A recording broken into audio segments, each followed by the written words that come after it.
All right, the hammer. This has been my best friend for a long time now. So I've spent a lot of time shooting this thing, a lot of time hunting with it, shooting long distance, messing around with it. And I came across a few things that I think will be helpful tips for you guys if it frustrated me or got to a point where I was like, dang it, I forgot to do this, or why is this happening? I'm gonna tell you so it alleviates it. The magazine, for number one, it's got 2 shots in it, which is perfect.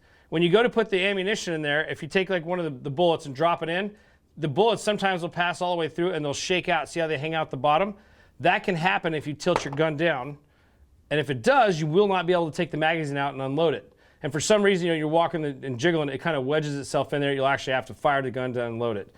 So for me, what I do is take this and actually just put a nick in the edges. You can use your fingernail. You can use the other magazine if you want to. Anything that's metal, and you just nick the edges so they hang out from the side. I don't know if you can see that, but it doesn't take much. And then at that point, just do what the magazine tells you to do. Insert it this way. It's perfect. It doesn't fall out of there. That's one of the things I'm looking for. So I take the second one here and I want to load it up. I'm going to check it as I drop it in there. You can see it kind of fall through. And it's already sticking out the bottom, so I know I'm going to have to nick this one too. So I just nick them both. Drop it in place. And punch it through. And with that, there they are. They're held in place. They're not going to drop out of there.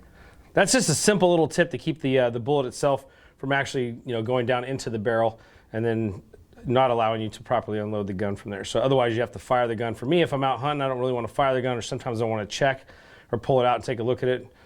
It depends on what you want to do. So that covers the bullets, kind of tip number one. Number two is we start talking about optics. This is not a gun, you're not going to put a cheap optic on it, number one, because you can actually shoot this thing at distance. So for me, I shoot a 5x30 by 50, and that means the bell housing up here in the front is actually a 50. So you're going to get pretty close to the rail depending on your ring height. So you want to make sure and measure that first so you can get that set up.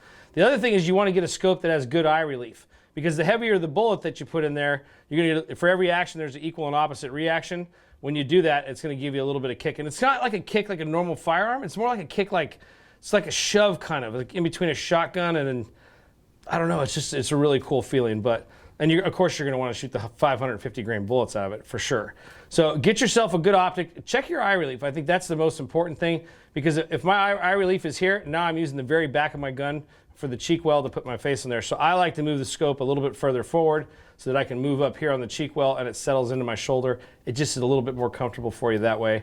Again, and check your scope rings.